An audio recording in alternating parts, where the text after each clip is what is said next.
Looking for the best place to shop this Mother's Day? Go with the brand that makes it easy to send something thoughtful to everyone on your list. 1-800-Flowers.com. Right now at 1-800-Flowers, order 1 dozen roses and get another dozen free. More flowers mean more smiles, all backed by the quality, attention to detail, and trusted delivery experience that make 1-800-Flowers my top choice to send something beautiful Mom will love. Make Mom's Day at 1-800-Flowers.com/podcast. That's 1-800-Flowers.com/podcast.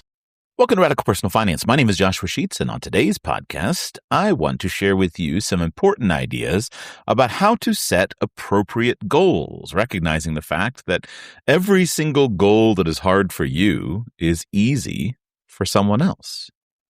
What do you do about that? But first, as I record this, it's Friday, May 8th, which means that this school year is coming to an end, and next school year is ready to be planned. You know what? It's one of the things that I find a little bit annoying and frustrating about the way that a lot of people approach the ideas of children's school curriculum. Basically, you buy it, you use it up, use it for a year, and then you have to buy it again every year. New workbooks, new consumables every single year. Instead of basically building for yourself a family asset in terms of your library and your curriculum, you wind up with a subscription payment. And, well, I guess maybe if you send that subscription payment to me, that might be nice someday. But for now, I want you to buy an asset. I want to tell you about the math curriculum that thinks differently about this, called Life of Fred. There are no workbooks, no consumables. Every single book that we sell at Life of Fred is a hardcover Smythsonian novel about a 5-year-old math prodigy named Fred Gauss, who will teach your children math by getting himself into one ridiculous adventure after another. We go from kindergarten all the way through college with one coherent, consistent story where every single math concept is needed by Fred to solve some problem he's facing before it's ever taught. Books are full of problems. You just work those problems in a separate notebook or a separate piece of paper. And frankly, these books, I think, can last at least 3 generations, if not more.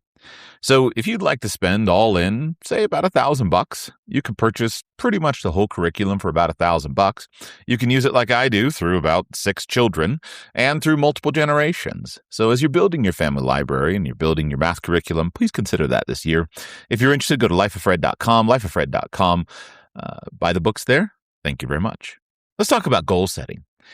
I want to tell you about one of my, I say goals, I haven't committed to this, but it's more of an ambition. So let me I'm going to label it as a goal as long as you accept that slight equivocation there, that if it were a goal, I would be actively taking steps towards it every week, and I'm not. However, it is kind of that thing in the back of my head that I always come back to. And the goal is this. Wouldn't it be cool if I were to take my children to every country in the world before they left my home? Wouldn't that be fun? Now, I've been thinking about this for many years. If you're into traveling as I am, it's hard to not enjoy collecting passport stamps and not launch at some point in time the dream of collecting all of them. And if you're into Guinness Book of World Records stuff as I am, and you're into traveling, you undoubtedly know quite a lot about the different records that people have set with regard to traveling. So there's the youngest person in the world to travel to every country in the world.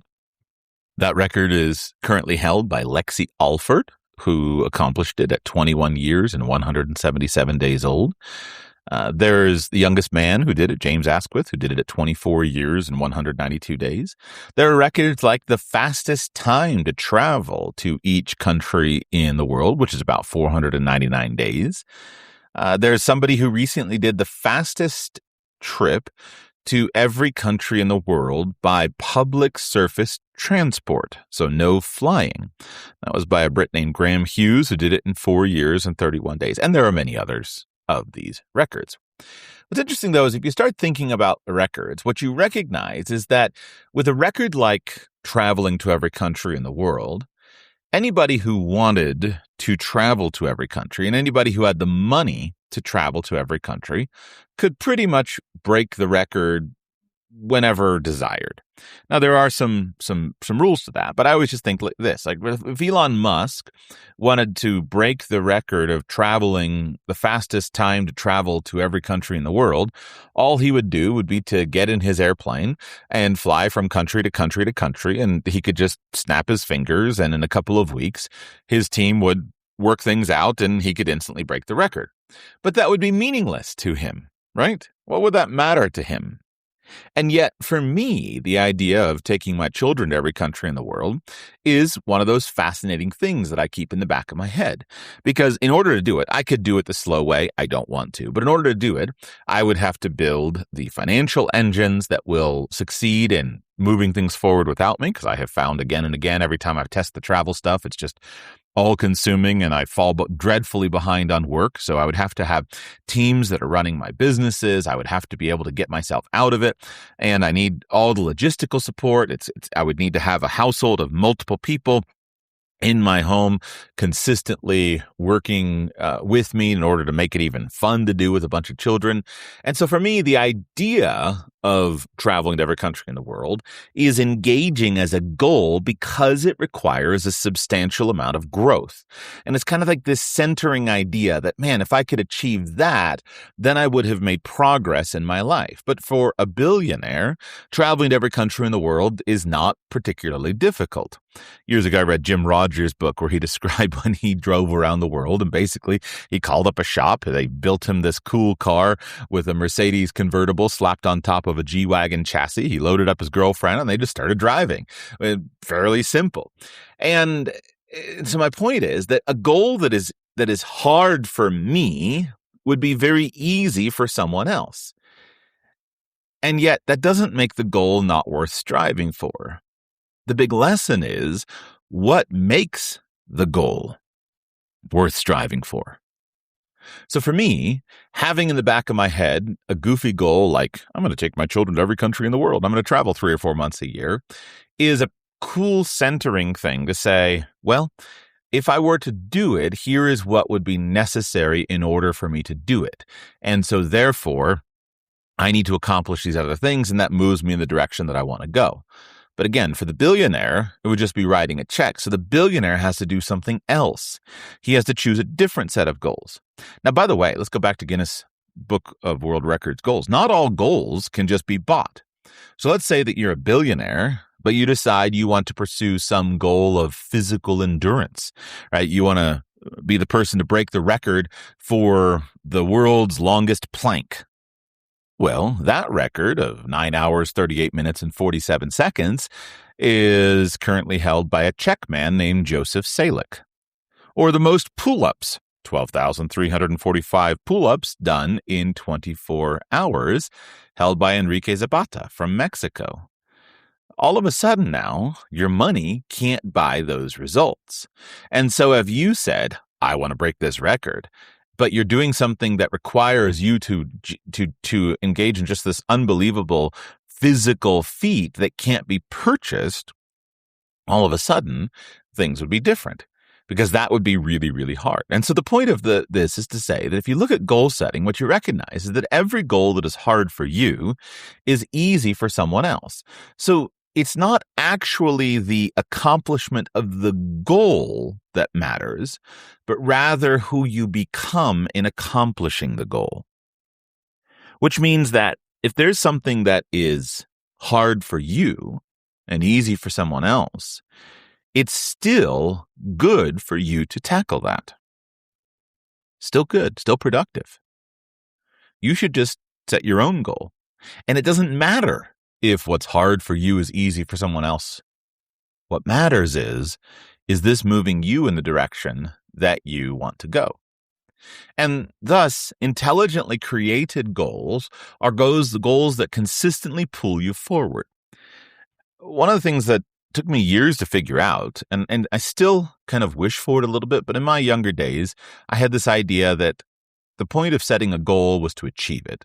Because when I achieve the goal, when I set the goal and achieve it, then I'll be happy, right? We all have this idea. Well, I'll set this goal, I'll achieve it, and then I'll be happy. Well, that happiness or that euphoria, those emotions, last for 10 to 24 hours, maybe some things a couple of days, and then quickly they're gone. So I think being happy is not a suitable goal. Rather, just choose to be happy now and set that as a goal, but pursue it in a different way. So the point is that goal setting is something that stretches you out.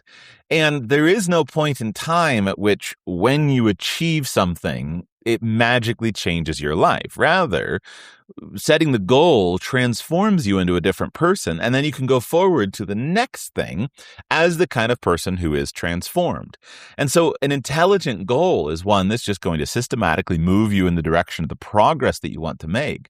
And then on the other side of it, you're going to set another one, and another one, and another one, and another one, because it's the growth itself measured by consistent goal achievement or consistent execution. It's the growth that is the pleasurable thing, not the accomplishment, not the achievement. It's about who you become, not what you achieve. So when you turn to your money, don't let the fact that somebody else can buy and sell you 1,000 times over make any difference to you. Take joy and take pleasure in setting the next goal, the next ambition, the next thing that is necessary for you, and systematically focus on the enjoyment of the process and take your pleasure from the progress that you're making, not the perfection that you've achieved, and keep on growing. And when you're growing, when you're being stretched in the direction that you want to go, and you are consistently doing things that are hard for you, then the day will come that the things that are hard for you now will just be things that were hard for you before. And it's that constant growth process, especially combined with good relationships all around and a few other basic things, that leads to a pleasurable and satisfying life. At least for me. Consider if it might also be for you.